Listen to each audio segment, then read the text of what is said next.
Hi, I'm Sarah, and yes, when my family asked me to chip in $50 for my dad's birthday gift, I decided to buy him the $4.2 million yacht he'd been admiring at the marina instead. They thought I was just the flaky younger daughter who couldn't even commit to a proper job, but what they didn't know was that I'd been quietly building something that would completely change how they saw me forever. The look on their faces when that yacht pulled into the harbor with a giant red bow on it was worth every penny, but the real story of how we got there reveals just how wrong families can be about the people they think they know best. Before we jump back in, tell us where you're tuning in from, and if this story touches you, make sure you're subscribed, because tomorrow, I've saved something extra special for you. The text message came through at exactly 9:15 on a Tuesday morning while I was reviewing quarterly reports in my downtown San Diego loft. It was from my older brother Michael, sent to our family group chat that I'd named the Judgment Committee in a moment of passive-aggressive honesty that nobody had bothered to change. Dad's birthday is next month. Mom wants to do something special this year since he's turning 60. Everyone chip in $50 for a nice gift. Sarah, that means you too, assuming you can spare it from whatever you're doing these days. I stared at the message, feeling that familiar mix of irritation and resignation that came with every family interaction. At 28, I was still the family disappointment, the one who dropped out of a perfectly good marketing job 3 years ago to pursue what my mother called computer nonsense, and my father diplomatically referred to as Sarah's little project. The fact that my little project had generated over $15 million in revenue last year was information I'd chosen to keep to myself, partly out of privacy and partly because I'd learned that success shared too early often became success diminished by family dynamics. My phone buzzed again with responses from my siblings. Jessica, my younger sister who worked as a dental hygienist, replied first, 50 works for me.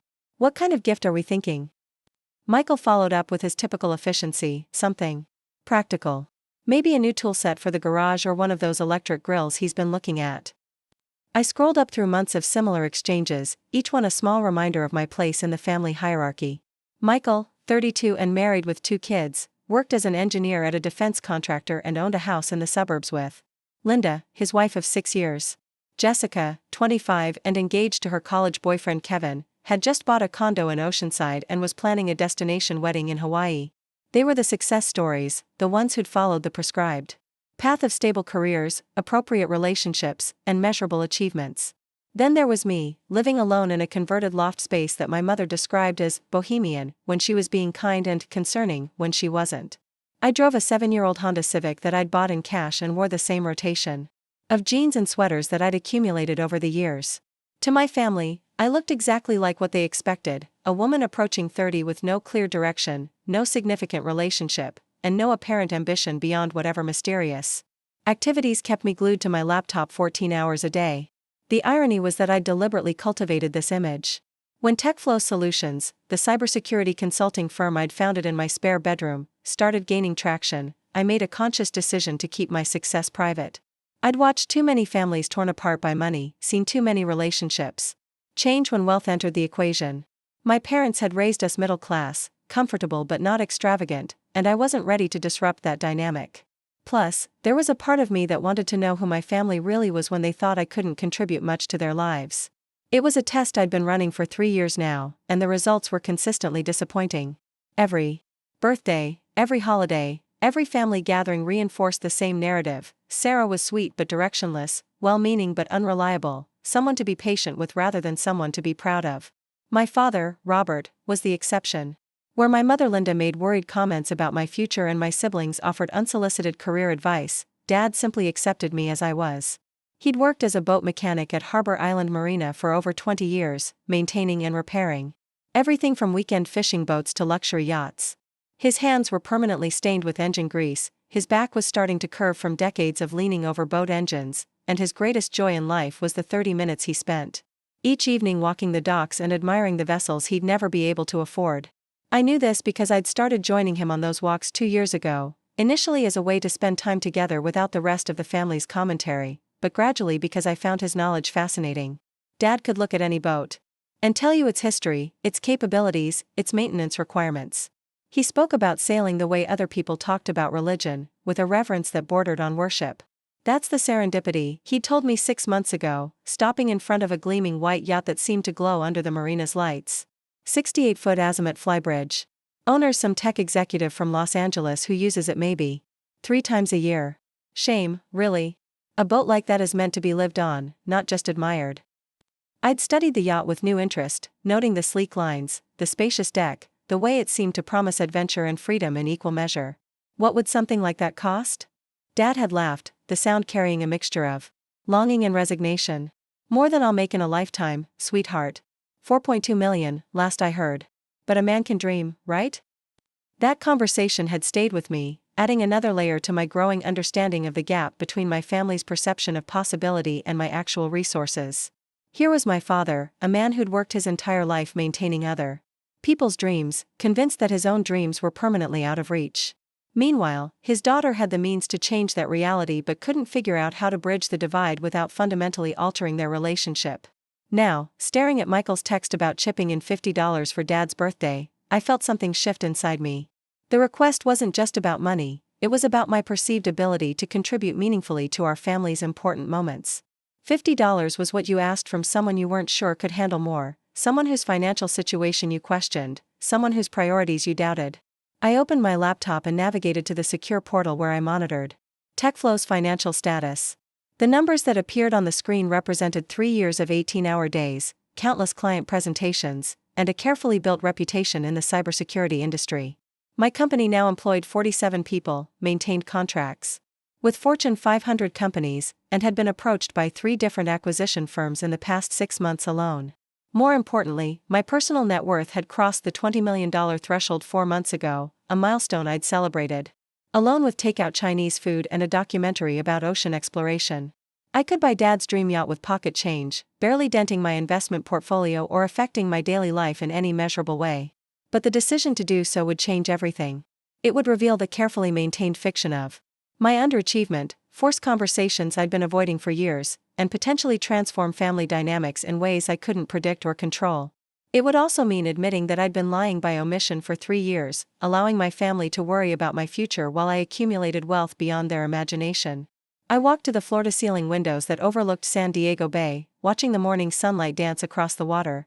In the distance, I could see Harbor Island Marina where Dad spent his days bent over other people's engines, dreaming of horizons he'd convinced himself he'd never reach. The Serendipity was docked there somewhere, waiting for an owner who appreciated it enough to use it properly. My phone buzzed with another family message. This time it was my mother. Sarah, honey, are you able to contribute to your father's gift? We understand if $50 is difficult right now, but we want to include everyone if possible. The gentle condescension in her words crystallized my decision. They weren't just asking for $50, they were offering me charity, a chance to participate in their generosity despite my perceived limitations. Preparing and narrating this story took us a lot of time, so if you are enjoying it, subscribe to our channel. It means a lot to us. Now, back to the story. They were being kind to someone they pitied, and that kindness revealed exactly how they saw me. I picked up my phone and called Marina Bay Yacht Sales, a brokerage firm I'd researched months earlier during one of my late-night browsing sessions when I couldn't sleep.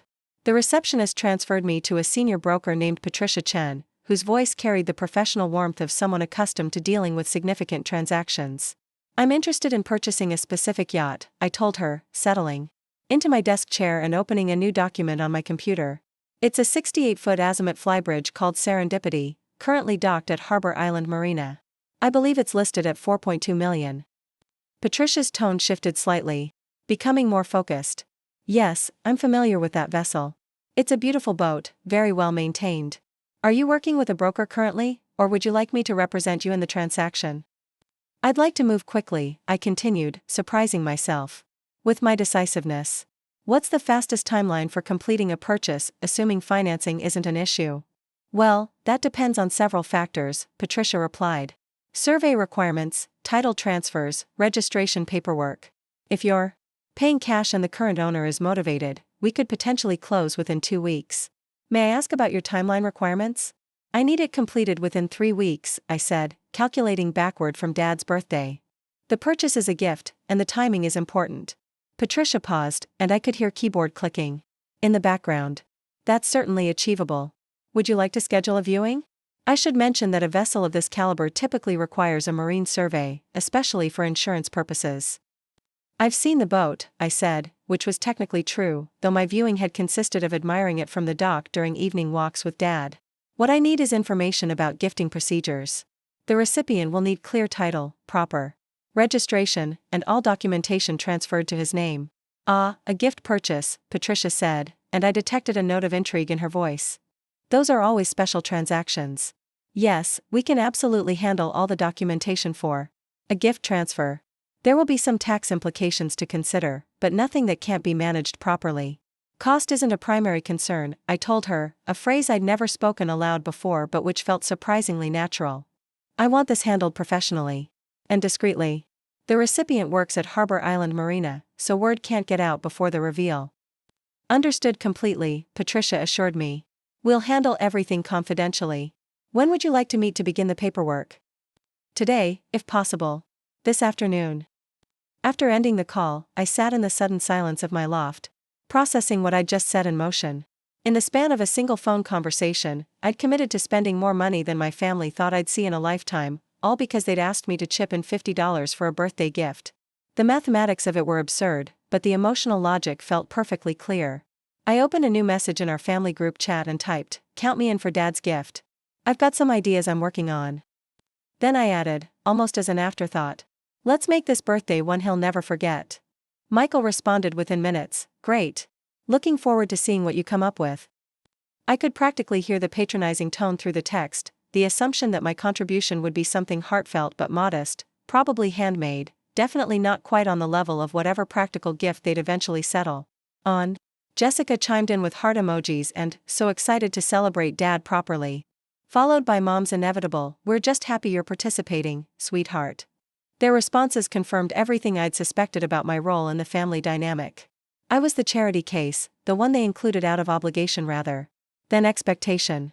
They were proud of themselves for making space for my modest contribution, never imagining that I was about to purchase something that cost more than all their annual salaries combined. That afternoon, I drove my 7-year-old Honda to Marina Bay Yacht Sales, a sleek office building overlooking the harbor where million-dollar boats bobbed gently in their slips. Patricia Chen turned out to be a woman in her 40s with silver-streaked black hair and the kind of confident handshake that came from years of closing major deals. Her office walls were covered with photographs of luxury vessels and smiling clients holding champagne flutes on various decks.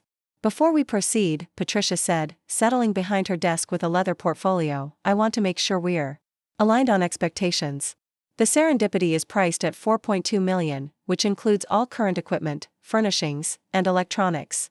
There will be additional costs for title transfer, registration, insurance setup, and various fees that typically run another $50,000 to $75,000. "That's fine," I replied, pulling out my checkbook. "What do you need from me to get started?" Patricia blinked, clearly not expecting such a direct approach.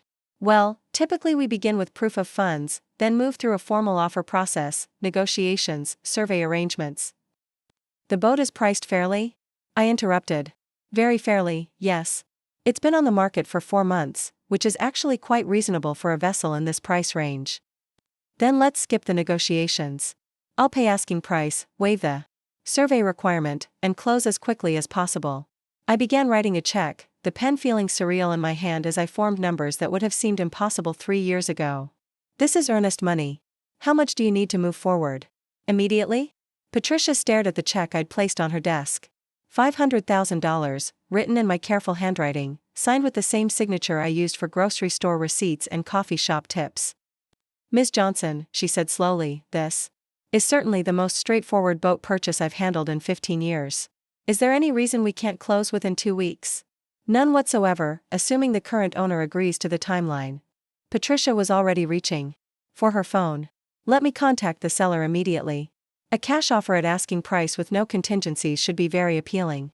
While Patricia made her calls, I walked to the windows overlooking the marina where Dad spent his days. Somewhere down there, he was probably bent over an engine, troubleshooting someone else's mechanical problems, unaware that his daughter was in the process of purchasing the boat he described as the pinnacle of his dreams. The disconnect between his reality and mine felt vast, but for the first time in 3 years, I was taking steps to bridge it. Patricia returned with a smile that suggested good news. "The seller is very interested. He's actually been hoping to close quickly because he's already ordered a larger vessel. We can have papers drawn up by tomorrow, title work completed within a week, and full transfer finished well before your father's birthday." "Perfect," I said, feeling a mix of excitement and terror that reminded me of the early days of building TechFlow. "What about the reveal? I want this to be memorable." We can coordinate with the marina to have the boat detailed, properly positioned, and decorated however you'd like, Patricia offered. Many of our gift purchases include some form of presentation ceremony. What did you have in mind? I thought about Dad's evening walks, his quiet appreciation for the boats he maintained but could never own, his gentle acceptance of dreams deferred. Something simple but meaningful. Maybe a red bow, some signage indicating it's his. Nothing too elaborate. We can absolutely arrange that. Patricia made notes in her portfolio. Will this be a surprise for the entire family, or are others involved in the planning? Complete surprise, I confirmed. My family thinks I'm contributing $50 to a group gift. They have no idea about my actual financial situation. Patricia's eyebrows rose slightly, but her professional demeanor remained intact. That should make for quite a memorable birthday celebration. As I drove home that evening, the magnitude of what I'd initiated began to settle in. By this time next month, my father would own a $4.2 million yacht, and my family would know that their underachieving daughter had purchased it outright. The secret I'd maintained for 3 years would be completely, irrevocably exposed. More importantly, I'd finally be able to give my father something he dreamed about but never dared to pursue. All those evenings walking the docks, all those wistful comments about sailing away, all those years of maintaining other people's luxury while denying himself even the possibility of owning his own piece of freedom, that would end on his 60th birthday. The phone calls from Patricia over the next few days painted a picture of rapid progress. Title searches, insurance arrangements, registration transfers, all the mundane paperwork that would transform a boat from someone else's luxury into my father's reality. I found myself checking my phone constantly for updates, as excited as I'd been about anything since TechFlow's first major contract. Meanwhile, the family group chat continued its planning discussions. Michael had settled on the idea of a high-end tool set combined with a premium grill, Jessica suggested adding a weekend getaway package, and Mom coordinated logistics for a birthday barbecue at Sunset Cliffs Park. Their enthusiasm for what they considered a generous family gift made my secret feel even more surreal. Sarah, have you given any thought to your contribution? Mom texted privately. We want to make sure everything coordinates nicely. I'm working on something special. I replied. It might be a little different from what everyone else is planning, but I think Dad will appreciate it.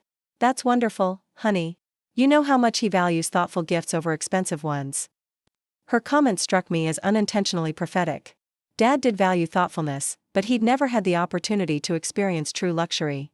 I was about to give him both, a gift that demonstrated how well I knew his dreams and the means to actually pursue them. 2 weeks before Dad's birthday, Patricia called with the news I'd been waiting for. Everything is finalized, she announced.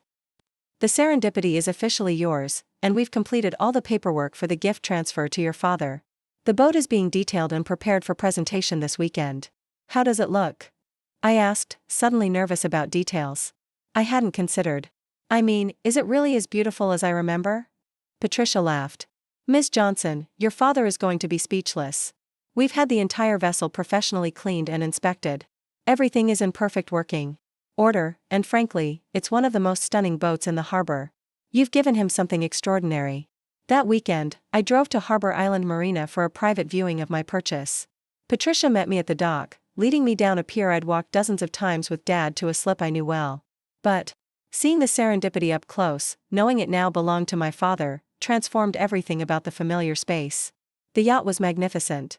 68 feet of gleaming white fiberglass and chrome, with clean lines that suggested both power and elegance. The bow bore a massive red velvet bow, and a discreet sign near the gangway read, Happy 60th Birthday, Robert, with love, Sarah. The sight of Dad's name on the boat registration papers Patricia showed me made everything feel suddenly, thrillingly real. The keys, all documentation, insurance papers, and operating manuals are in this presentation case, Patricia explained, handing me an elegant wooden box. We've also included contact information for the marina services he'll need, fuel, maintenance, slip rental, that sort of thing. I ran my hand along the boat's railing, imagining Dad's face when he realized this wasn't just another yacht he was admiring from the dock. This was his yacht, purchased by the daughter everyone assumed couldn't afford to contribute meaningfully to his birthday celebration. Thank you, I told Patricia. This has been perfect. It's been my pleasure, she replied. I have to ask. Though, are you nervous about the reveal? I considered the question seriously. Was I nervous? Absolutely. Was I ready? After 3 years of hiding my success and accepting my family's diminished expectations, I was more than ready. I'm terrified, I admitted. But also excited. My family is about to learn who I really am. As I drove home from the marina, I realized that purchasing the yacht had been the easy part. The real challenge would be standing in front of my family next weekend and watching their entire understanding of me shift in real time. They'd asked me to chip in $50, treating me like someone who might struggle with even that modest contribution. Instead, I'd bought Dad a $4.2 million yacht. The birthday celebration was exactly 1 week away, and I had 7 days to prepare for the moment when my family's perception of Sarah the underachiever would collide with the reality of Sarah the multimillionaire. 7 days to figure out how to explain 3 years of deliberate misdirection, and how to navigate the conversations that would inevitably follow. But first, I was going to give my father the gift of his dreams, and finally show my family exactly what their supposedly directionless daughter was capable of achieving. The week leading up to Dad's birthday passed in a blur of nervous energy and careful deception. Every family interaction felt loaded with hidden meaning, every casual conversation a potential minefield. When Jessica called Tuesday evening to discuss coordinating our gifts, I found myself gripping the phone so tightly my knuckles went white. "So Mom mentioned you're working on something special for Dad," she said, her tone carrying that familiar blend of curiosity and skepticism that had characterized our relationship since childhood. "Want to give me a hint so we can make sure everything flows together nicely?"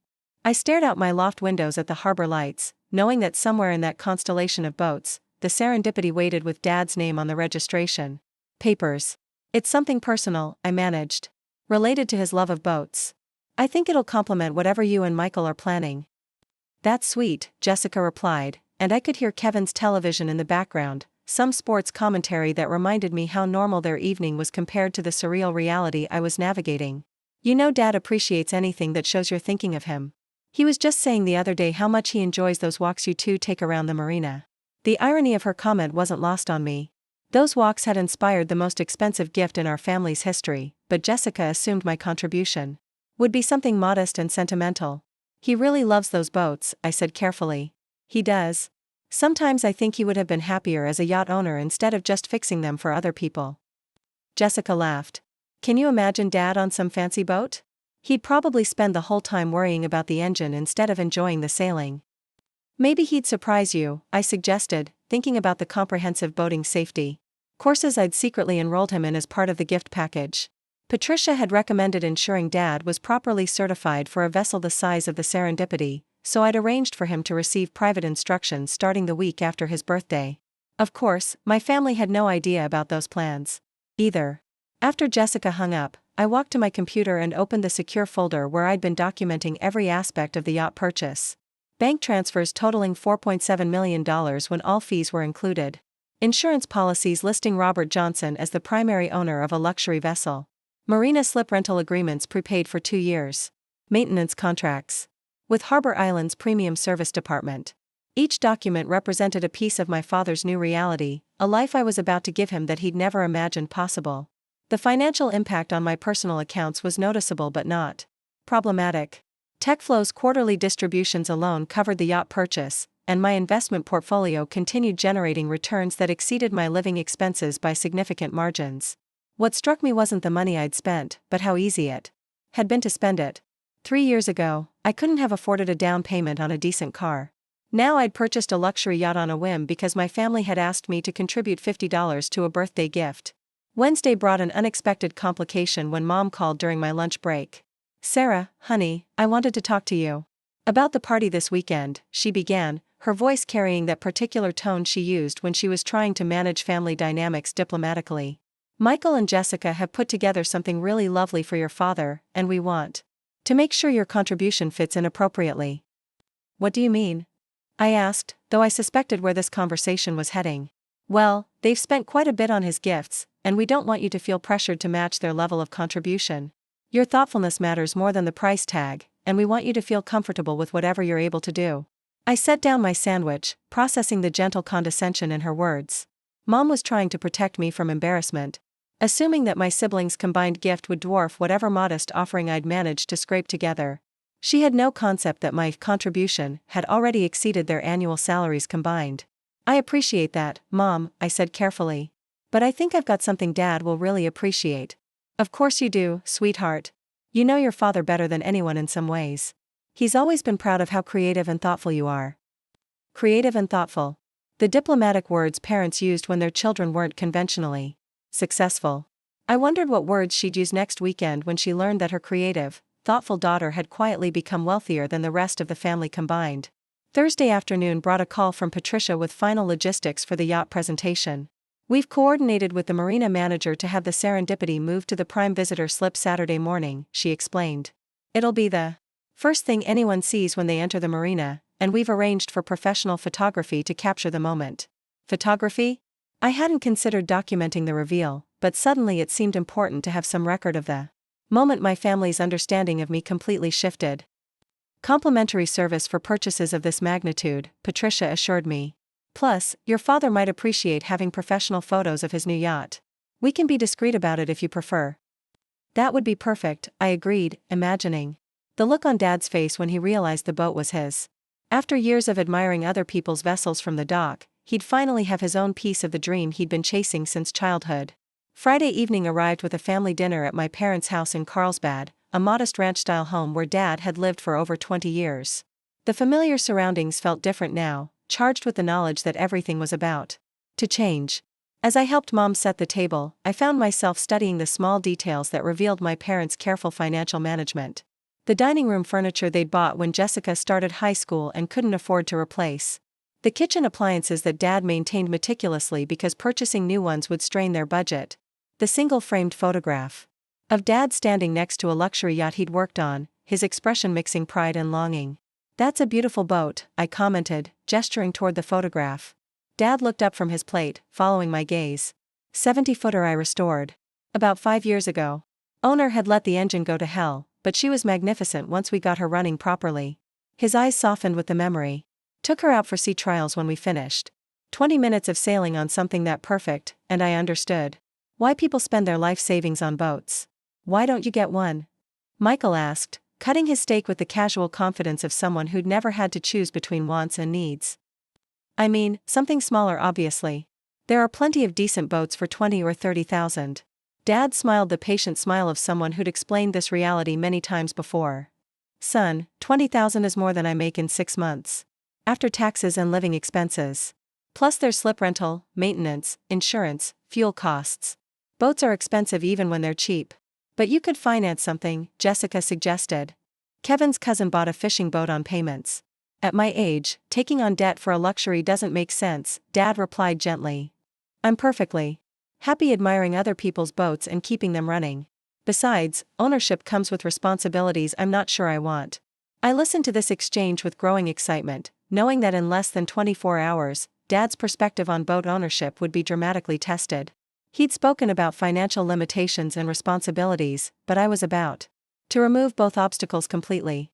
The Serendipity came with 2 years of prepaid marina fees, comprehensive insurance coverage, and a maintenance contract that would handle everything from engine service to hull cleaning. What if money wasn't an issue? I asked quietly. If you could have any boat in the marina, which one would you choose? Dad considered this seriously, unaware that his answer might influence last-minute arrangements for his gift. Well, there's this Azimuth flybridge docked near where I usually work. Serendipity, she's called. 68 feet of pure poetry. Her owner barely uses her, which is criminal really. A boat like that should be lived on, explored with, taken to places that remind you why the ocean matters. My heart rate accelerated, but I kept my expression neutral.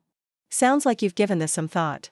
Too much thought, probably, Dad admitted with a self-deprecating laugh. But sometimes a man needs dreams, even impossible ones. After dinner, I helped with dishes while Mom and Jessica discussed final details for the birthday party. Their conversation centered around coordinating the gift presentation, timing the surprise, and ensuring Dad felt properly celebrated. They had no idea they were planning around a surprise that would eclipse everything they'd prepared. Sarah's been so mysterious about her gift, Mom mentioned to Jessica while I pretended to focus on drying glasses. I hope she's not feeling pressured to do something beyond her means. She'll figure it out, Jessica replied with the casual dismissiveness that had characterized her attitude toward my choices for years. Sarah's always been better with gestures than grand plans anyway. I almost laughed at the unintentional accuracy of her comment. The yacht purchase was definitely a gesture, though perhaps grander than anything she'd imagined I was capable of planning. Tomorrow, Jessica would learn that her flighty older sister had executed one of the most significant financial transactions in their family's history while maintaining perfect secrecy for over 2 weeks. Saturday morning arrived gray and overcast, with the kind of coastal weather that made the harbor look mysterious and romantic. I dressed carefully in clothes that projected confidence without arrogance: dark jeans, a fitted blazer, and the simple gold necklace Dad had given me for my college graduation. If today went as planned, it would be the last time my family saw me as the underachieving daughter they'd grown accustomed to managing. The birthday party was scheduled for 2 o'clock at Sunset Cliffs Park, but I'd arranged to meet Patricia at the marina at noon for final preparations. "Sarah," Dad said as we approached the prime visitor slip, "that's the serendipity I was telling you about. Isn't she beautiful?" I stopped walking, my heart hammering against my ribs. "She is beautiful, Dad. Owner's supposed to be some tech executive from Los Angeles," Dad continued, admiring the yacht from the dock. "Never uses her properly. What a waste of something so magnificent." I pulled the envelope from my pocket, my hands trembling slightly as I broke the marina's wax seal. "Dad, the owner isn't from Los Angeles." He looked at me quizzically. "What do you mean?" "The owner is standing right here on this dock," I said, handing him the papers with his name clearly visible on the registration documents. "Happy 60th birthday, Dad. She's yours." Dad stared at the papers for a long moment, his expression cycling through confusion, disbelief, and something approaching shock. He read his name on the ownership documents twice before looking up at me with eyes that had gone very wide. "Sarah," he said slowly, "this is someone's idea of a joke, right? These papers can't be real." "They're completely real," I confirmed, gesturing toward the yacht that was now legally his. "The serendipity belongs to you now. Fully paid for, fully insured, with 2 years of marina fees already covered." "But sweetheart," Dad said, his voice shaking slightly, "this boat costs more than our house.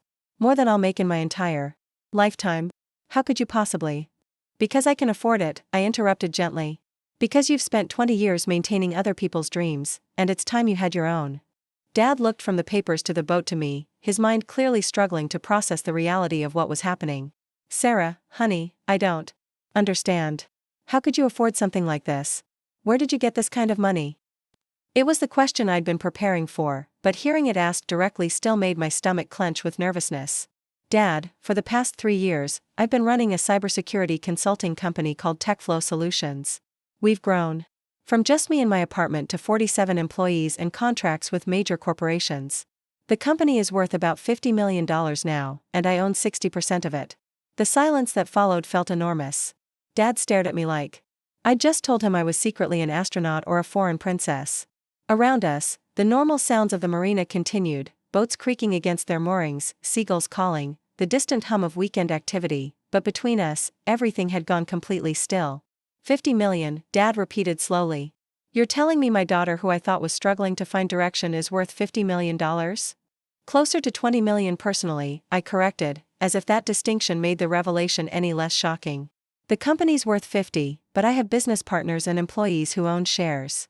Dad sat down heavily on a nearby bench, the ownership papers still clutched in his hands. "Sarah, I need you to help me understand this. 3 years ago, you were working in marketing and complaining about your student loans. Last month, Michael mentioned that you hadn't found steady work since you quit that job. How does someone go from that to buying $4 million yachts?" I sat beside him, close enough to see the confusion and hurt in his eyes. The hurt was what I'd feared most, the realization that I'd been lying to him, letting him worry about my future while I accumulated wealth beyond his imagination. "I never lost direction, Dad. I found it and decided to keep it private while I built something real." I took a deep breath, preparing to explain 3 years of deliberate deception. When I quit my marketing job, it wasn't because I was lost. It was because I'd developed cybersecurity software that companies were willing to pay enormous amounts for. Instead of telling the family and dealing with questions and expectations and people wanting loans or investments, I decided to keep working quietly until I was sure the business was sustainable. "But why?"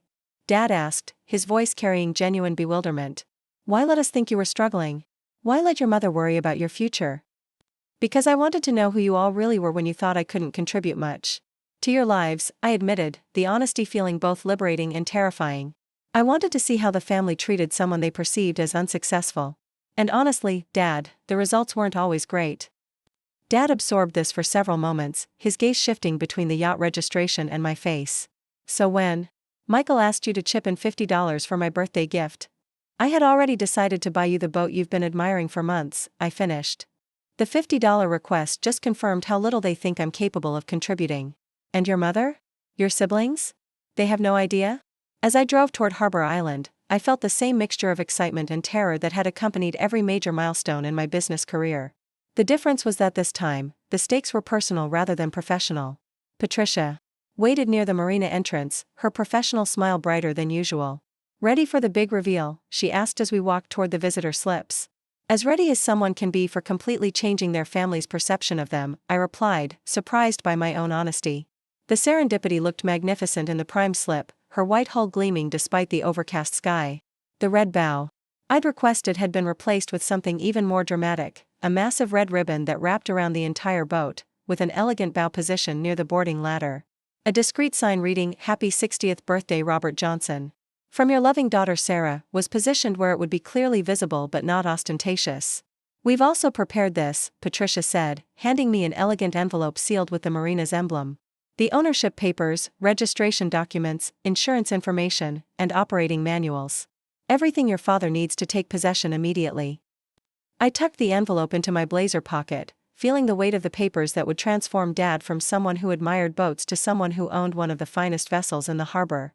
"What happens after I give this to him?" "We'll have a marina representative available to answer any questions and help with the initial walkthrough," Patricia explained.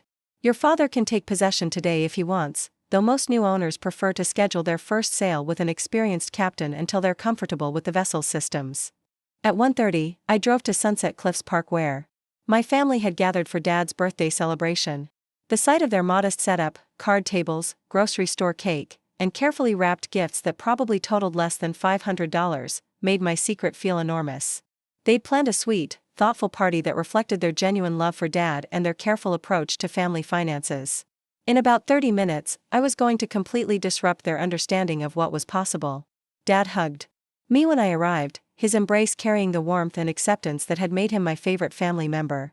"There's my girl," he said, stepping back to study my face. "You look excited about something." "It's your birthday," I replied. "I'm excited to celebrate you."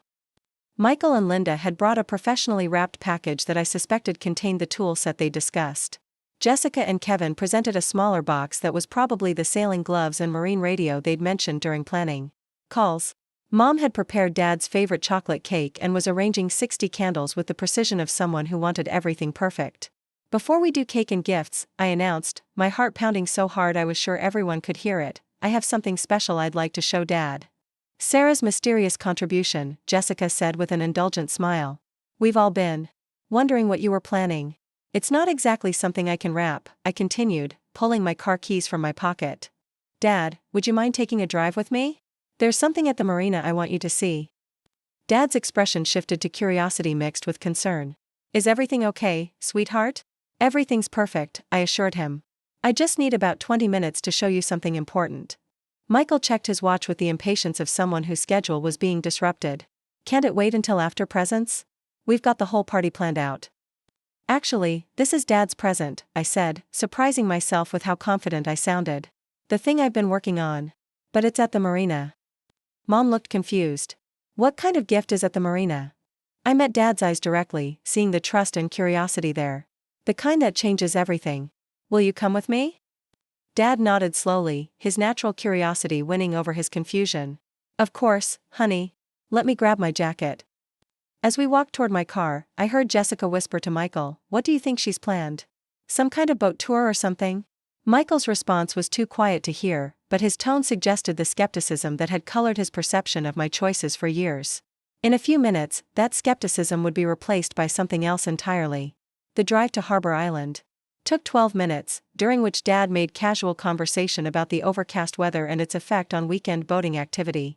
I responded with what I hoped were normal replies while my mind raced through everything that was about to change. In my pocket, the envelope containing the Serendipity's ownership papers felt like it weighed 50 pounds. "You seem nervous?" "Sweetheart," Dad observed as I parked near the marina entrance. "Whatever you've planned, I'm sure it's wonderful." "I hope so," I replied honestly. "Dad, before we go in there, I need you to know that everything's about to be different. In a good way, but different." He studied my face with the careful attention he'd always given to my emotions. Different how? You'll see, I said, climbing out of the car and walking around to open his door. But Dad? I love you, and everything I've done has been because you deserve things you've convinced yourself you can't have. We walked through the marina entrance together, past the modest boats Dad was familiar with, toward the visitor slips where the more expensive vessels were docked. With each step, I felt the magnitude of what I was about to reveal growing larger. This wasn't just about giving Dad a boat, it was about showing my family who I really was beneath the carefully maintained facade of underachievement. None. As far as they know, I'm still the family underachiever who might struggle to come up with $50 for a birthday gift. In about 10 minutes, when we drive back to the party, that's all going to change. Dad stood up slowly, walking toward the serendipity with the ownership papers in his hands. He touched the hull gently, as if testing whether it was real. This is really mine. Completely yours. I've also arranged for sailing certification courses to start next week. And there's a maintenance contract that covers everything you could possibly need. You don't have to worry about costs or responsibilities, everything's handled. Sarah, Dad said, turning back to face me, this is the most generous thing anyone has ever done for me. But it's also overwhelming in ways I'm not sure I know how to process. You don't have to process it all today, I told him. Today, you just have to decide if you want to take your family out to see your new yacht. Dad looked toward the parking lot where I knew the rest of our family was waiting, probably growing impatient with our extended absence. They're going to have questions. They're going to have a lot of questions, I agreed. Are you ready for that? Dad studied the yacht one more time, then looked at me with an expression I'd never seen before, a mixture of pride, gratitude, and something that might have been awe. I've been ready my whole life to show your mother what it feels like to sail into the sunset. I just never thought I'd have the chance. Well, now you do, I said, standing and extending my hand toward him. Ready to go blow their minds? Dad laughed, the sound carrying more joy than I'd heard from him in years. Lead the way, my incredibly secretive, apparently wealthy daughter. Let's go give your family the surprise of their lives. As we walked back toward the car, Dad kept glancing at the ownership papers as if they might disappear if he didn't check them regularly. Sarah, he said as I started the engine, I need you to know that this isn't just about the boat. You've given me something I didn't even realize I'd lost. What's that? Hope, he replied simply. For the first time in 20 years, I'm looking at a future that includes possibility instead of just responsibility. The drive back to Sunset Cliffs Park passed quickly, both of us lost in our own thoughts about the conversations waiting for us. As I parked near the picnic tables where my family sat, I could see them through the windshield, Mom cutting cake, Jessica and Kevin laughing about something, Michael checking his phone with the impatience of someone whose schedule had been disrupted. In a few minutes, their understanding of Sarah the underachiever would be replaced by Sarah the multimillionaire boat buyer. The family dynamics that had defined us for years were about to shift permanently, and I wasn't entirely sure what would replace them. But as I looked at Dad clutching the ownership papers for his dream yacht, I knew I'd made the right choice. Some surprises were worth the complexity they created. Ready? I asked him. Ready, Dad confirmed, his voice stronger than it had been all day. We walked toward the picnic tables together, carrying the secret that was about to change everything. My family thought they knew about who I was and what I was capable of achieving.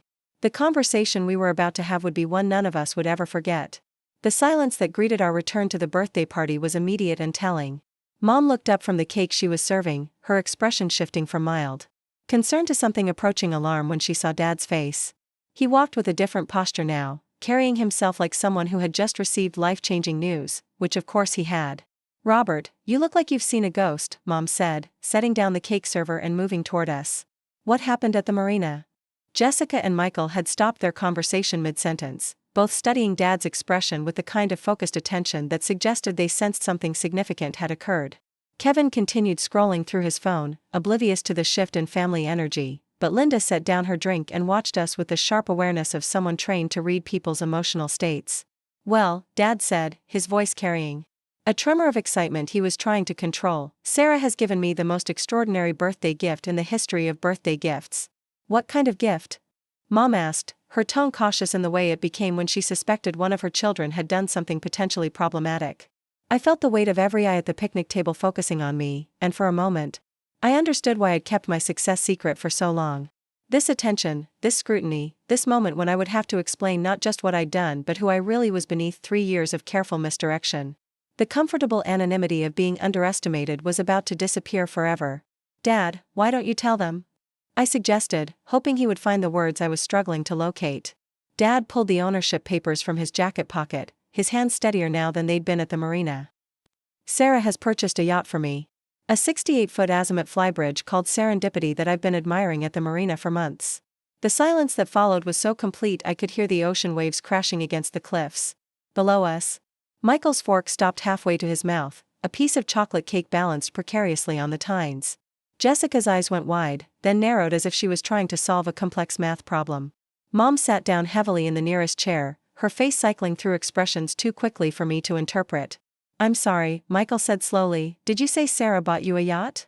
"A $4.2 million yacht," Dad confirmed, his voice growing stronger with each word. "Fully paid for, with insurance and marina fees covered for 2 years." Kevin looked up from his phone for the first time all afternoon. "4.2 million? As in, more than $4 million? That's typically what 4.2 million means." "Yes," I replied, surprised by how calm my voice sounded, despite the adrenaline coursing through my system. Linda, who had remained silent during this exchange, leaned forward with the analytical expression she wore when processing complex dental procedures. "Sarah, I'm going to ask the question everyone's thinking. Where did you get $4 million? Here it was, the moment I'd been both anticipating and dreading for 3 years. The question that would force me to reveal not just my financial success, but the elaborate deception I'd maintained to keep it hidden. I looked around the table at faces that reflected confusion, suspicion, and in Mom's case, what might have been fear. "I earned it," I said simply. "I've been running a cybersecurity consulting company for the past 3 years. Techflow Solutions. We specialize in protecting corporate networks from cyber attacks, and we've been extremely successful." "Successful? Enough to buy million-dollar boats?" Jessica asked, her voice carrying a note of disbelief that bordered on accusation. "Successful enough that $4 million represents a meaningful but not devastating expense," I confirmed. "The company is worth approximately $50 million, and I own 60% of it." The numbers hung in the air like smoke from an explosion. I watched my family members process information that contradicted everything they thought they knew about my life, my capabilities, my prospects for the future. Michael set down his fork completely, abandoning any pretense of continuing with birthday cake. Mom pressed her fingers to her temples as if trying to ward off a headache. "Sarah," Mom said carefully, "are you telling us that while we've been worrying about your career prospects and financial stability, you've been quietly building a $50 million company?" "Yes," I replied. "That's exactly what I'm telling you." "Why?" The question came from Jessica, but it carried the weight of everyone's confusion. "Why would you let us think you were struggling? Why would you let us worry about you?" I had prepared for this question during the long nights when I'd imagined this moment, but having it asked directly by my sister while my father held papers proving I'd just spent more money than any of them would see in a lifetime made it feel enormous and complicated. "Because I wanted to know who you really were when you thought I couldn't contribute much to your lives," I said, deciding that complete honesty was the only path forward. I wanted to see how the family treated someone they perceived as unsuccessful. Michael's expression shifted from confusion to something that might have been anger. "So this has been some kind of test? You've been conducting an experiment on your own family?" "Not an experiment," I corrected. "An observation. And honestly, Michael, the results weren't always flattering." "What's that supposed to mean?" he demanded, his engineer's mind clearly struggling to categorize what I'd revealed. I thought about the dozens of small interactions over the past 3 years, the casual dismissals, the patronizing concern, the assumption that I needed to be managed rather than respected. "It means that when you asked me to chip in $50 for Dad's birthday gift, you weren't including me in family generosity. You were offering me charity." "That's not true," Jessica protested. "We just wanted everyone to participate according to their means." "According to what you assumed my means were," I replied. When Mom texted to say she understood if $50 was difficult for me right now, that wasn't inclusion. That was pity. Mom looked stricken. "Sarah, we were trying to be considerate. We thought you were having financial difficulties." "I know what you thought," I said gently. "And I know why you thought it. But I also know that none of you ever asked me directly about my situation. You made assumptions based on appearances and then treated me according to those assumptions." Dad, who had been listening to this exchange with growing understanding, spoke up quietly. "The walks around the marina. When you started joining me 2 years ago, you were already successful then." "Very successful," I confirmed. "I started joining you because I enjoyed spending time with you, but also because I was beginning to understand the gap between what I could afford and what you thought was possible." The questions about boats, Dad continued, piecing together memories with new context. When you asked what I would choose if money wasn't an issue, you were already planning this. I've been considering it for months, I admitted. But the $50 request crystallized my decision. I realized I was tired of being treated like the family charity case when I could afford to buy things none of you had ever dreamed of owning. Linda, who had been processing this information with characteristic thoroughness, asked the question I'd been expecting. Sarah, what exactly does your company do? Cybersecurity is a broad field. I appreciated her direct approach, which felt less emotionally charged than my siblings' responses. We provide comprehensive security audits for major corporations, design and implement protective systems, and offer rapid response services when companies are attacked. Our clients include 3 Fortune 100 companies, several government agencies, and about 40 mid-size businesses that need enterprise-level protection. How many employees? Michael asked, his engineer's mind apparently needing technical details to process the scope of what I'd built. 47 full-time employees, 12 contractors, and 3 offices. Our main headquarters is in my building downtown, but we have satellite offices in Phoenix and Las Vegas. Kevin, who had been silent through most of this revelation, suddenly laughed. Wait, that building on 5th Avenue with the TechFlow sign? That's yours? I own the building and the company, yes. Jesus, Kevin breathed. I drive past that place every day on my way to work. I always wondered what they did in there. The conversation paused as everyone absorbed the reality that I'd been conducting a major business operation in plain sight while they assumed I was unemployed and directionless. The cognitive dissonance was clearly challenging for them to navigate. Mom stood up abruptly and walked toward the cliff edge, staring out at the ocean with her arms crossed. I recognized the posture she adopted when she needed space to think through complicated emotions. After a few minutes, she returned to the table with the composed expression she wore when she'd reached some internal resolution. Sarah, she said, I need to apologize to you. Mom, you don't need to. Yes, I do, she interrupted. We treated you like someone who needed our protection instead of someone who deserved our respect. We made assumptions about your capabilities and your prospects, and we were completely wrong. We were trying to be supportive, Jessica added, though her tone suggested she was beginning to question whether their support had felt supportive from my perspective. I know your intentions were good, I replied. But intention and impact aren't the same thing. When you assume someone needs charity, you're telling them something about how you see their worth and their potential. Michael leaned back in his chair, his expression thoughtful rather than defensive now. So when we were planning Dad's gift and discussing what everyone could afford to contribute, you were sitting there knowing you could buy the entire marina if you wanted to. I was sitting there listening to my family discuss my financial limitations. While I owned assets worth 20 times your annual salaries combined, I confirmed. It was surreal and honestly pretty hurtful. But why didn't you just tell us? Mom asked. Why maintain the deception for 3 years? I considered how to explain the complex motivations that had driven my secrecy. Partly because I wanted to focus on building the business without family pressure or expectations. Partly because I've seen how money changes family dynamics and I wasn't ready for that complexity. But mostly because I wanted to know who you really were when you thought I had nothing to offer. And what did you learn? Dad asked gently. I looked around the table at faces that reflected varying degrees of understanding, defensiveness, and curiosity. I learned that you love me, but you also underestimated me. I learned that financial success changes how people see your opinions, your choices, your worth as a person. I learned that being treated as lesser than teaches you a lot about family dynamics that might otherwise remain hidden. The weight of this observation settled over the table. I could see my family members processing not just the revelation of my wealth, but the implications of how they treated me when they believed I lacked it. Linda, ever practical, asked, what happens now? How do we move forward from here? Well, I said, gesturing toward the yacht ownership papers Dad still held. Dad owns a $4 million yacht, and I think we should go see it properly. I've arranged for a marina representative to give us a complete tour and answer any questions about operating it. You mean we can actually go on board? Mom asked, as if the yacht might be some elaborate illusion that would disappear under closer inspection. It's Dad's boat now, I replied. He can do whatever he wants with it, including taking his family out for a sunset cruise if that appeals to him. Dad's face lit up with an expression of pure joy that I hadn't seen since I was a child. A sunset cruise on my own yacht, he repeated, as if testing how the word sounded. With my family aboard. Your yacht? Jessica said, still struggling with the concept. You actually own a yacht now? According to these papers, I own a 68-foot luxury vessel with twin engines, full navigation equipment, and sleeping Accommodations for 8 people, Dad replied, his voice growing stronger and more confident. And my daughter arranged sailing certification courses to start next week so I can operate it safely. The practical details seemed to help my family begin accepting the reality of what had occurred. This wasn't just an abstract financial transaction.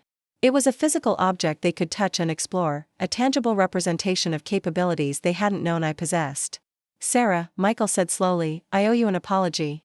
We've been treating you like the family member who needed taking care of instead of recognizing that you were taking care of yourself quite successfully. More than successfully, Kevin added. You've been taking care of yourself at a level most people never achieve. The question is, Mom said, looking directly at me, how do we rebuild our relationship with you now that we understand who you really are? It was the question I'd been hoping someone would ask, the acknowledgement that our family dynamics needed to evolve beyond the patterns we'd established when they thought I was unsuccessful.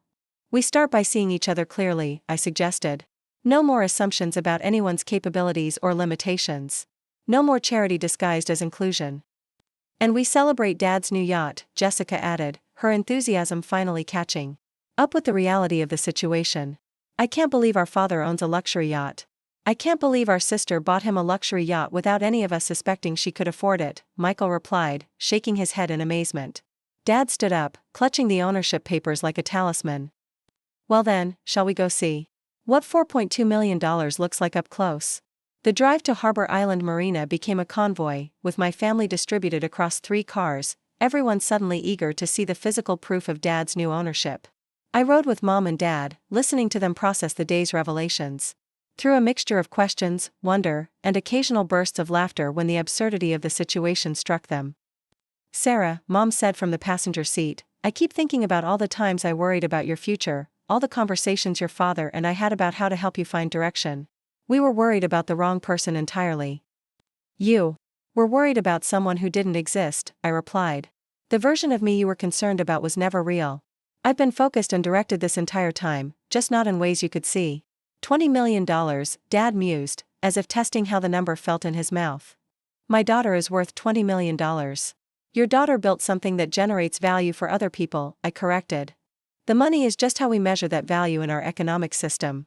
When we arrived at the marina, Patricia was waiting with the professional photographer she'd mentioned, along with a marina representative who would handle the technical orientation.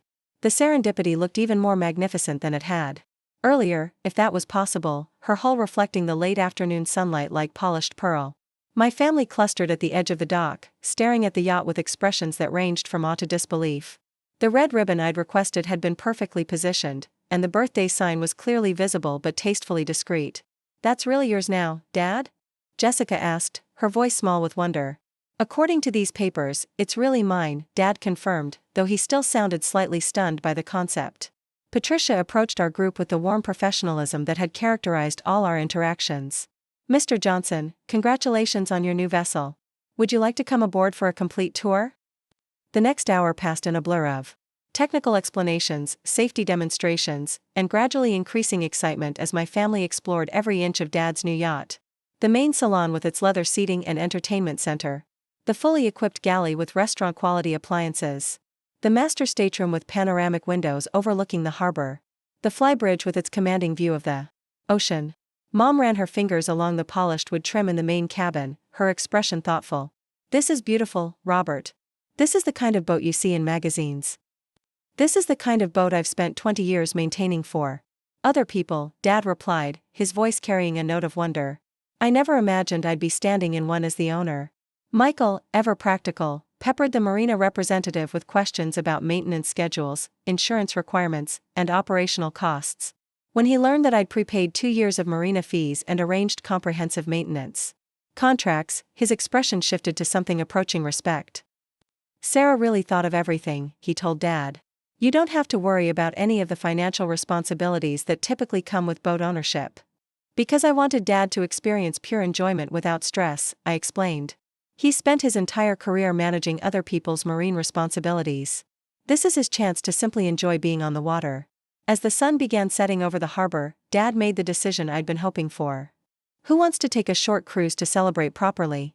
The next 20 minutes were a carefully orchestrated dance of safety briefings, life jacket distribution, and basic orientation as the marina representative prepared us for our first sail on the Serendipity. Dad would observe and learn while an experienced captain handled the actual navigation, but he would be aboard his own yacht as it left the harbor for the first time under his ownership. The moment when the dock lines were released and we began moving away from the marina felt transformative. I watched Dad's face as he stood at the helm, not yet qualified to operate the vessel himself but clearly imagining the day when he would be. The expression of pure joy and possibility on his features justified every dollar I'd spent and every moment of secrecy I'd maintained. "Sarah," he said, pulling me aside as we cruised past the harbor breakwater, "I need you to understand something. This isn't just about the yacht." "What do you mean?" "You've given me permission to dream again," he explained, his eyes bright with emotion. "For 20 years, I convinced myself that certain things were impossible, that I needed to be satisfied with admiring other people's good fortune. You've shown me that impossible is just another word for things I hadn't figured out how to achieve yet." As the Serendipity cut through the calm waters outside the harbor, I realized that Dad had articulated something I hadn't fully understood about my own motivations. The yacht purchase wasn't just about giving him a luxury object, it was about expanding his sense of what was possible in his life. The rest of my family had distributed themselves around the yacht's various seating areas, everyone still processing the day's revelations in their own way. Mom and Linda sat in the main salon, talking quietly about something that occasionally made them laugh. Jessica and Kevin explored the lower deck, their voices carrying notes of excitement and disbelief. Michael stood near the stern, watching. Our wake spread behind us as we moved through the water. "Everyone seems to be adjusting to the new reality," I observed to Dad. "They're adjusting to understanding who you really are," he replied. "That's probably more significant than the yacht itself." As we returned to the marina an hour later, I realized that Dad was right. The yacht was spectacular and meaningful. But the real transformation had been in how my family saw me and how I'd chosen to reveal myself to them. 3 years of careful deception had ended in a single afternoon, replaced by a foundation of honesty that would require us to rebuild our relationships from a place of mutual respect rather than assumed hierarchy. The evening ended with dinner. At a waterfront restaurant where we could see the Serendipity at her slip, now permanently part of Dad's reality rather than just an object of admiration. The conversation had evolved from shock and disbelief to planning and excitement as my family began incorporating the yacht into their understanding of what our futures might include. "So what's next?" Mom asked as we prepared to leave. "How do we integrate all of this new information into being a family?" "We stop making assumptions about each other," I suggested. "We ask direct questions instead of drawing conclusions based on appearances. We recognize that all of us are more complex and capable than we might appear on the surface. And we plan some amazing sailing adventures," Dad added, his enthusiasm infectious. "I've got a yacht to learn how to operate and decades of deferred dreams to start pursuing." As I drove home that night, I reflected on how completely the day had transformed my relationship with my family. The secret I'd maintained for 3 years had been revealed not gradually or carefully, but dramatically and completely. There would be more conversations to come, more adjustments to navigate, more questions about how my financial success would affect our family dynamics. But for tonight, it was enough to know that my father owned the yacht of his dreams, and my family finally understood that their supposedly directionless daughter had been building something extraordinary all along. The $50 birthday contribution they'd requested had become a $4 million gift that changed not just Dad's life, but everyone's understanding of what was possible when you stopped accepting limitations as permanent. The weeks following Dad's birthday brought a series of conversations I hadn't anticipated. What I'd expected to be a simple family adjustment to my revealed success turned into something far more complex. Each family member processed the information differently, and their responses revealed layers of our relationships that had been hidden beneath years of assumed dynamics. The first confrontation came from Michael 3 days after the yacht reveal. He called me at work, his voice carrying the controlled tension he'd developed during his engineering career when dealing with problematic technical specifications. "Sarah, we need to talk," he said without preamble. "Can you meet me for lunch today?" I agreed, curious about what specifically had been bothering him since the birthday party. We met at a downtown restaurant near my office building, a detail that I realized Michael was probably seeing with new eyes now that he understood I owned the building rather than just rented space in it. "I've been thinking about the yacht situation," Michael began once we'd ordered, "and I'm struggling with some things that don't sit right with me." Such as the fact that you've been lying to us for 3 years," he said bluntly. "Not just keeping information private, but actively deceiving us about your situation while watching us worry about you." I had expected this conversation, but hearing the accusation stated so directly still stung. "I never lied about anything specific. I just didn't volunteer information about my business success." "That's a distinction without a difference," Michael replied, his engineer's precision cutting through what he clearly saw as semantic maneuvering. When Mom asked if you were okay financially, when Dad worried about your future, when we all made family decisions based on the assumption that you were struggling, you let us operate from false information. He wasn't wrong, and I found myself without a ready defense. The deception had felt justified when I was conducting it, but hearing it characterized as deliberate misleading made me confront the ethics of what I'd done. You're right, I admitted. I let you make assumptions that I knew were incorrect. I told myself it was about protecting my privacy and understanding family dynamics, but the effect was the same as lying. Michael's expression softened slightly at my acknowledgement. I'm not trying to attack you, Sarah. I'm trying to understand why you felt like you couldn't trust us with the truth. Because I wanted to see who you were when you thought I had nothing to offer, I replied, the words feeling both honest and insufficient. I wanted to know if you valued me for who I was or for what I could contribute. And what did you conclude? I thought about the dozens of small interactions over 3 years, the subtle condescension, the assumed limitations, the charity disguised as inclusion. I concluded that when you thought I was unsuccessful, you treated me like someone who needed managing rather than someone who deserved respect. Michael absorbed this quietly, clearly considering whether my assessment was accurate. Can you give me specific examples? The birthday gift request, I replied immediately. Asking me to chip in $50 while making it clear that even that amount might be difficult for me. Mom's text saying she understood if I couldn't afford it. The assumption that my contribution would be something modest and sentimental rather than something substantial. We were trying to be considerate of what we thought was your financial situation, Michael protested. You were treating me like a charity case, I corrected. There's a difference between consideration and condescension, and you crossed that line regularly. The conversation continued for another hour, with Michael working through his confusion about how to reconcile the sister he thought he knew with the successful businesswoman I'd revealed myself to be. By the end, we'd reached a tentative understanding that our relationship would need to be rebuilt on a foundation of honesty rather than assumptions. I still think you should have told us, Michael said as we prepared to leave. Family shouldn't have to pass tests to earn honesty. You're probably right, I agreed. But family also shouldn't make assumptions about each other's worth based on perceived success or failure. The second confrontation was more unexpected and came from Jessica 2 weeks later. She appeared at my loft apartment unannounced on a Saturday morning, her usual cheerful demeanor replaced by something that looked like hurt mixed with anger. We need to discuss something, she announced when I opened the door, clearly having rehearsed whatever conversation she intended to have. I invited her in, noting how her eyes swept across my living space with new awareness. The loft that she'd previously seen as evidence of my bohemian lifestyle now probably looked like what it was, expensive real estate in a prime downtown location. I've been thinking about the yacht thing, Jessica began, settling onto my couch with the determined posture of someone who had something difficult to say. And I've realized something that's really bothering me. What's that? You've been collecting information about us, she said, her voice carrying an accusatory edge. For 3 years, you've been observing how we treated you and making judgments about our character while we had no idea we were being evaluated. This was a perspective I hadn't considered, and it caught me off guard. I wasn't collecting information, I was just living my life and noticing how you responded to someone you thought was unsuccessful. That's exactly what I mean, Jessica replied. You were conducting some kind of social experiment with your own family as test subjects, and we didn't know we were being studied. The characterization made me uncomfortable because it contained enough truth to be difficult to dismiss. I had been observing and judging, even if I hadn't thought of it in those terms. Jessica, I wasn't trying to trick you or manipulate you. I just wanted to understand whether you valued me for who I was or for what I could contribute to your lives. But that's not fair, she protested. You can't test people's character by lying about your circumstances and then judge them for responding to the false information you gave them. I didn't give you false information, I said, though the distinction felt increasingly hollow each time I made it. You gave us no information, which in the context of family relationships is the same thing as false information, Jessica replied with logic that reminded me uncomfortably of Michael's engineering precision. We're your family. We're supposed to share our lives with each other, not run experiments on each other.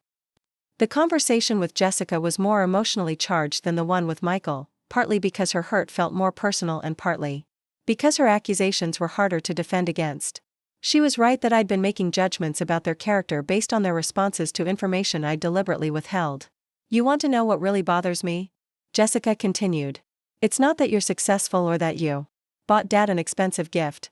It's that you've been looking down on us for 3 years while pretending to be someone you weren't. I wasn't looking down on you, I protested. Yes, you were, she replied firmly. You've been sitting in judgment of how we treated the unsuccessful version of you while knowing that version wasn't real. That's not fair to us, and it's not honest about your own motivations. Jessica's words forced me to confront aspects of my behavior that I'd been avoiding. Had I been feeling superior to my family while maintaining my deception? Had I enjoyed the secret knowledge that I was more successful than they realized? The questions were uncomfortable because the answers weren't entirely flattering. You're right that I judged you, I admitted finally. And you're right that it wasn't fair to judge you based on responses to information I was deliberately withholding. Then why did you do it? Jessica asked, her anger giving way to genuine confusion. Why would you want to think less of your own family? It was a question that cut to the heart of motivations I hadn't fully examined. I think I wanted to prove to myself that I was better than the way you treated me, I said, the honesty feeling both necessary and painful. I wanted to justify feeling superior by demonstrating that you only valued success. And did we? Jessica asked quietly. Do we only value success? I thought about their responses to learning about my wealth, the way their treatment of me had shifted immediately upon discovering my financial achievements. The evidence suggests that success definitely changes how you see someone's worth. Of course it does, Jessica replied. Success demonstrates capability, ambition, intelligence. But that doesn't mean we didn't value you before we knew about your business. The conversation with Jessica ended less resolved than the one with Michael. She left feeling that I'd been unfair to the family, while I felt that my observations about their treatment of perceived failure had been validated by their own admissions about how success influenced their perceptions. The third confrontation was the most significant and came from Mom a month after the yacht reveal. She asked me to dinner at the house, just the two of us, with a seriousness that suggested this wouldn't be a casual family meal. Sarah, we need to have an honest conversation about what's happened and where we go from here, Mom said over the pasta she'd prepared. This situation with the yacht has revealed some things about our family that I think we need to address directly. What kinds of things? I asked, though I suspected where this conversation was heading. Things about trust, honesty, and how we treat each other, Mom replied. I've been thinking about your accusations that we treated you differently when we thought you were unsuccessful, and I've realized you were right about some of it. This admission surprised me. I'd expected Mom to defend the family's behavior rather than acknowledge that my criticisms had merit.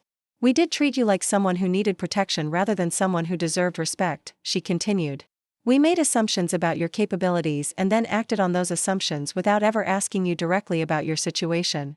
Thank you for acknowledging that, I said, feeling both vindicated and sad that such acknowledgement was necessary.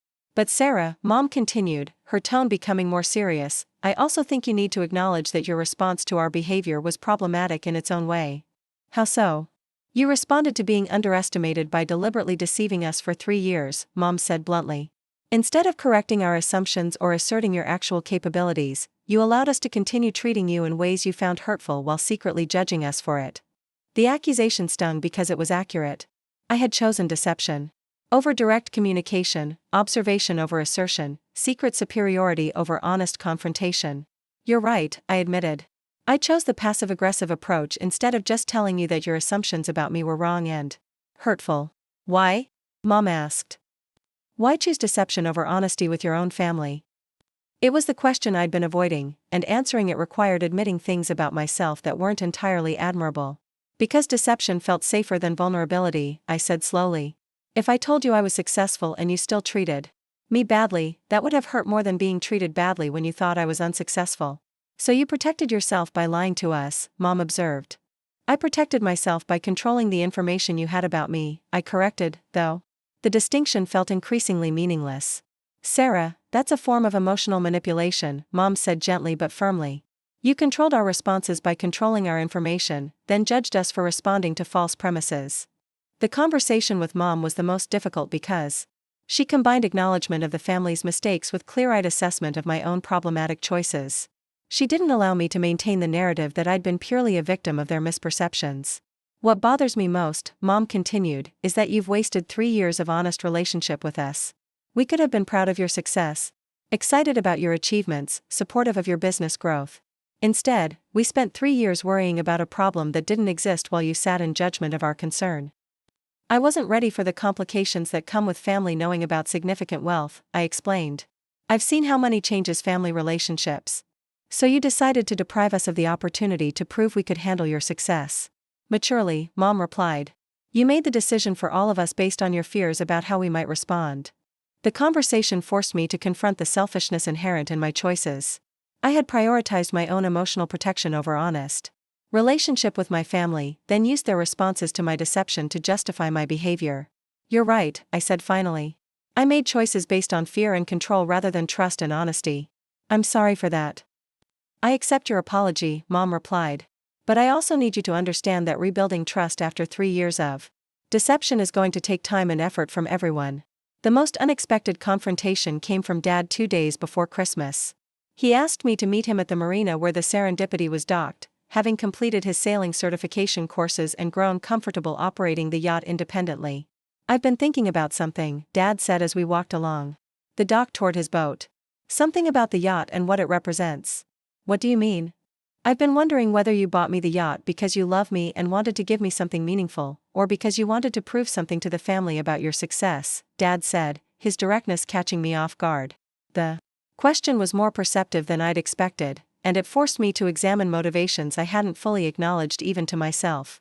Both, probably, I admitted. I did want to give you something that would bring you joy, but I also wanted to demonstrate that I was capable of more than anyone had imagined. So the yacht was partly a gift and partly a statement, Dad observed. Yes, I think that's accurate. Dad stopped walking and turned to face me directly. Sarah, I need you to understand something important. The yacht is wonderful, and I'm grateful for it beyond words. But what concerns me is that you felt like you needed to spend $4 million to prove your worth to your family. This perspective hadn't occurred to me, and it reframed the entire gesture in a way that made me uncomfortable. I didn't buy the yacht to prove my worth. I bought it because you'd always dreamed of having a boat like that. That's part of it, Dad agreed. But it's also the most dramatic possible way to reveal your success. You could have told us about your business over dinner. Instead, you chose to reveal it by purchasing something so expensive that it couldn't be ignored or dismissed. Dad's observation was uncomfortably accurate. I had chosen the most dramatic possible revelation, something that would force immediate acknowledgement of my success in a way that simple conversation might not have achieved. Maybe you're right, I said. Maybe I did want to shock you into seeing me differently. The question is whether that was necessary, Dad replied. Whether you trusted us so little that you felt dramatic gestures were the only way to get our attention and respect. We boarded the Serendipity and sat in the main salon, surrounded by the luxury I'd purchased for him but which had also served as my declaration of independence from their assumptions about me. Dad, can I ask you something honestly? I said. If I had told you 3 years ago that I was starting a business and thought it might be successful, would you have believed me? Would any of you have taken it seriously? Dad considered this carefully. I don't know, he admitted. We might have been supportive but skeptical. We might have worried about you taking risks. We probably would have offered advice and expressed concerns. Exactly, I said. You would have treated it like another one of my phases rather than recognizing it as a serious business venture. But Sarah, that's how families work, Dad replied.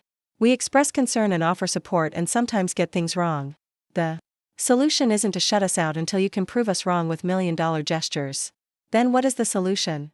I asked. Honest communication even when it's difficult, Dad said simply. Trust that the people who love you will eventually come around to supporting your dreams, even if they don't understand them immediately.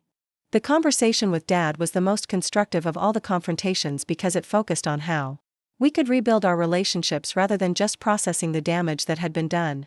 He helped me understand that my dramatic revelation, while effective, had also been a form of emotional manipulation designed to force acknowledgement rather than earn it through honest communication.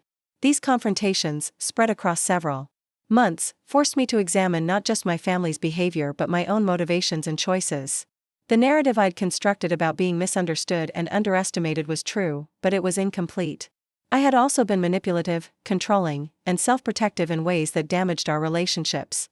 The yacht remained a symbol of both my success and my complicated relationship with my family's perceptions of that success. Dad loved the boat and used it regularly, taking family members and friends on sailing trips that brought him obvious joy. But it also represented the dramatic length I'd felt necessary to go to in order to be seen and respected by the people who claimed to love me. The confrontations revealed that both sides bore responsibility for the dysfunction in our family dynamics. They had made assumptions and treated me according to those assumptions without asking direct questions. I had chosen deception and secret judgment over honest communication and direct assertion of my capabilities. Moving forward would require all of us to change how we related to each other, building new patterns based on honesty, direct communication, and respect for each other's complexity rather than assumptions about each other's limitations or motivations.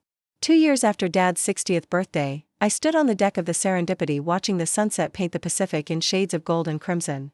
The yacht had become more than just an expensive gift, it had evolved into the centerpiece of our family's transformation. What started as my dramatic gesture of revelation had grown into something deeper and more meaningful than I could have anticipated. Dad had embraced boat ownership with the passion of someone making up for decades of deferred dreams. He'd not only mastered the technical aspects of operating the Serendipity but had also discovered a natural talent for navigation and seamanship that surprised everyone, including himself. More importantly, he'd found a new sense of purpose that extended far beyond personal enjoyment. "Sarah, come take a look at this," Dad called from the helm where he was reviewing charts for our upcoming sailing trip to the Channel Islands. His transformation over the past 2 years had been remarkable to witness. The man who once believed luxury was permanently beyond his reach now planned multi-day sailing adventures with the confidence of someone who belonged in this world. I joined him at the navigation station, admiring how comfortable he'd become with the sophisticated equipment that had once seemed impossibly complex. "What are you planning?"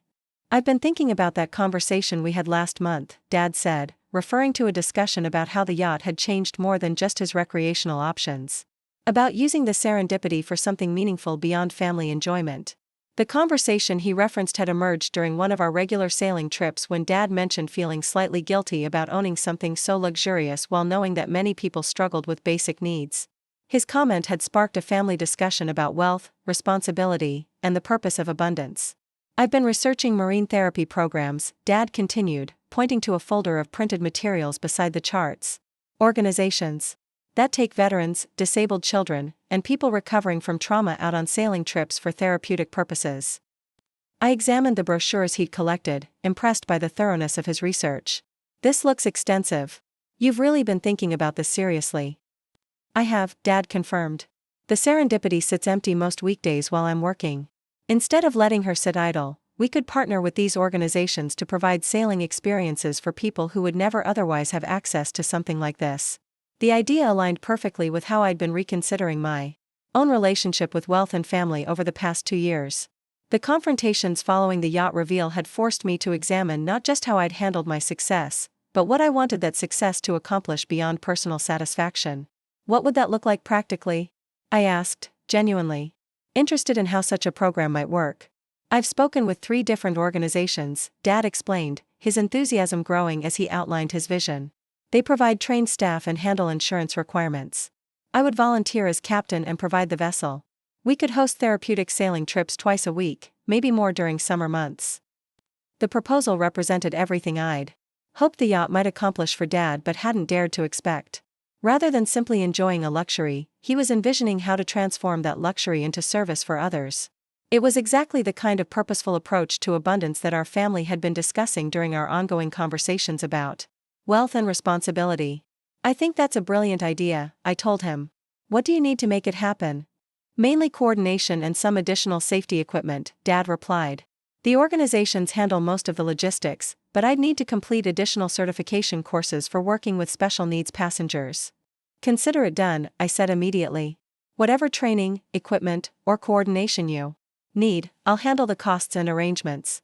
Dad smiled, but his expression carried the thoughtful consideration that had characterized our interactions since we'd begun rebuilding our relationship on a foundation of honesty. "Sarah, I appreciate the offer, but I'd like to handle some of this myself. The yacht was your gift, but this program should be my contribution."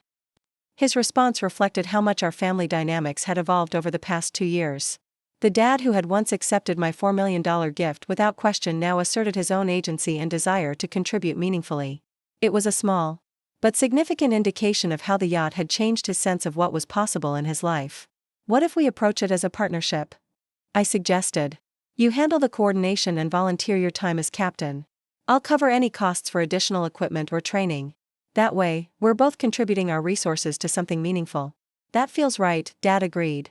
A collaboration rather than me just accepting more gifts. Our conversation was interrupted by the sound of the other family members returning from their exploration of the marina shops.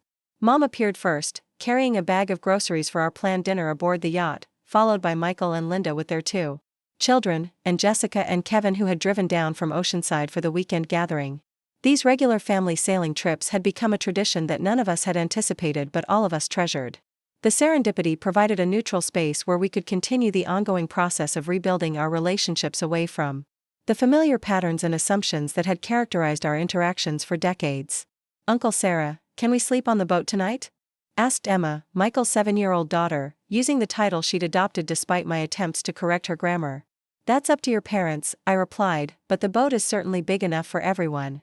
The casual way Emma treated the yacht as simply part of our family's resources reflected how the children had adapted to the changed circumstances more easily than the adults. To them, Grandpa having a boat was just another family fact, no more remarkable than any other grandparental privilege. Michael had perhaps struggled most with adjusting to the new family dynamic. His engineer's mind required logical frameworks for understanding relationships, and my revelation had disrupted his entire model of how our family functioned. Over the past 2 years, we'd worked through his initial anger about my deception and reached a more nuanced understanding of how we'd both contributed to the communication failures that had characterized our relationship. "Sarah, I've been thinking about our conversation last month regarding the expansion of TechFlow," Michael said as we prepared dinner in the yacht's galley. "I'd like to revisit your offer about consulting on the infrastructure design for the new Phoenix office." This represented significant progress in our relationship. Initially, Michael had been suspicious of any professional interaction between us, concerned that mixing family and business would create complications. His willingness to consider collaborating suggested he'd moved beyond seeing me primarily as his deceptive sister and begun recognizing me as a competent business professional. "I'd still be interested in having you involved," I confirmed.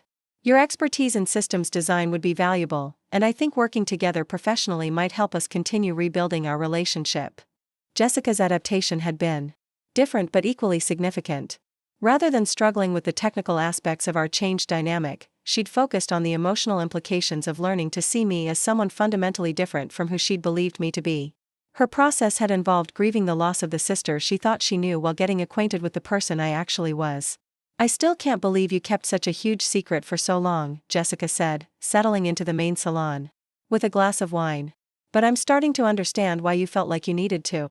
"What do you mean?" I asked, curious about her evolving perspective. "I've been paying attention to how differently we all treat you now that we know about your success," Jessica explained. "Everyone asks your opinion more seriously, defers to your judgment on financial decisions, assumes you have valuable insights about business and investment." Her observation was accurate and somewhat uncomfortable. My family's treatment of me had shifted dramatically upon learning about my wealth, validating my original concerns about how financial success would change our relationships. "The difference is pretty obvious," Jessica continued. "Which makes me realize that you were probably right about how we treated you when we thought you were unsuccessful." "But that doesn't justify the deception," I replied, having learned to acknowledge my own problematic choices rather than simply defending them. "No, it doesn't," Jessica agreed. "But it helps me understand why you felt like honesty was risky." Mom had taken perhaps the most philosophical approach to our family's transformation. Rather than focusing on the specific hurt caused by my deception or the specific changes in how we related to each other, she'd used the situation as an opportunity to examine our family's values and communication patterns more broadly. "I've been reading about family systems and how money affects relationships," Mom announced during dinner, producing a small stack of library books she'd brought aboard. "Apparently, our experience isn't unusual. Many families struggle with wealth disclosure and the power dynamics that shift when economic circumstances change." "What have you learned?" Kevin asked, always interested in Mom's research projects. "That wealth often reveals existing problems in family communication rather than creating new ones," Mom replied. "The issues we've been working through probably existed before Sarah became successful, but her financial achievement made them impossible to ignore." This perspective had helped our family approach the rebuilding process with less blame and more curiosity. Instead of focusing on who had been wrong about what, we'd begun examining the patterns and assumptions that had created problems in our relationships and working to develop healthier ways of interacting. As evening settled over the harbor and we prepared for our overnight stay aboard the Serendipity, I reflected on how completely our family dynamic had evolved. The yacht that had begun as my dramatic gesture of revelation had become a space where we practiced new ways of being together based on honesty, direct communication, and respect for each other's complexity. "Sarah," Dad said as we sat on the deck watching the lights of other boats reflect on the dark water, "I need to thank you for something beyond the yacht itself." "What's that?" You forced us to become a more honest family, he replied. Your dramatic revelation was problematic in some ways, but it also created an opportunity for all of us to examine how we communicate and treat each other. I'm not sure I deserve credit for that, I said. The growth we've achieved has required effort from everyone. True, but you initiated the process, Dad insisted. Without your willingness to reveal your success and confront our assumptions, we might have continued in the same patterns indefinitely. The next morning brought news that would test our newly developed family communication skills. Linda received a call informing her that she'd been offered a significant promotion that would require relocating to Seattle. The opportunity represented a major career advancement but would also mean moving away from the family support system we'd been rebuilding. The conversation that followed demonstrated how much our family's decision-making process had evolved. Instead of making assumptions about Linda and Michael's financial constraints or automatically offering solutions, we asked direct questions about their goals, concerns, and preferences. Instead of keeping my opinions to myself out of concern about how my wealth might influence their choices, I offered perspective while making it clear that the decision was entirely theirs to make. The promotion sounds amazing, I told Linda honestly. Seattle's a great city for your field, and the career advancement could be significant for your long-term goals. But it would mean leaving all of this, Linda replied, gesturing toward the yacht and the family gathered around the breakfast table. Leaving the relationships we've been rebuilding. Relationships can be maintained across distance, Mom observed. And the yacht is mobile. We could plan sailing trips to explore the Pacific Northwest. The conversation continued for over an hour, with everyone contributing thoughts and perspectives while respecting Linda and Michael's ultimate authority over their decision. It was exactly the kind of supportive but non-intrusive family discussion that we'd been learning to have. 3 months later, I stood on a dock in Seattle's Elliott Bay watching the Serendipity navigate into the marina where Linda and Michael had arranged guest slips for our family visit. Dad's confidence in handling the yacht in unfamiliar waters demonstrated how completely he'd embraced his role as captain, while the ease with which our family had coordinated the trip showed how we'd learned to maintain connection across geographical distance. The Seattle visit also marked the launch of Dad's therapeutic sailing program. We'd arranged for him to meet with a veterans organization based in the Pacific Northwest, exploring the possibility of extending his volunteer work to include sailing therapy programs in multiple locations. This is bigger than I originally envisioned, Dad told me as we toured the veterans organization facility. The potential to help people through sailing experiences exists everywhere there's navigable water. His expanding vision reflected how the yacht had become a catalyst for personal growth that extended far beyond our family. What had begun as my gesture of revelation had evolved into Dad's platform for service, creating value for people we'd never met while strengthening the relationships within our own family. As I flew home to San Diego that evening, I realized that the yacht purchase had accomplished everything I'd hoped and things I'd never anticipated. It had forced my family to see me differently, revealed the problematic assumptions that had characterized our relationships, and created opportunities for honest communication that had strengthened our connections. More importantly, it had demonstrated that dramatic gestures, while sometimes necessary for breaking through entrenched patterns, were less important than the sustained effort required to build healthy relationships based on honesty, respect, and genuine understanding of each other's complexity. The $50 my family had asked me to contribute to Dad's birthday gift had become a $4 million yacht, but the real value had been in learning to value each other appropriately regardless of financial circumstances or perceived success.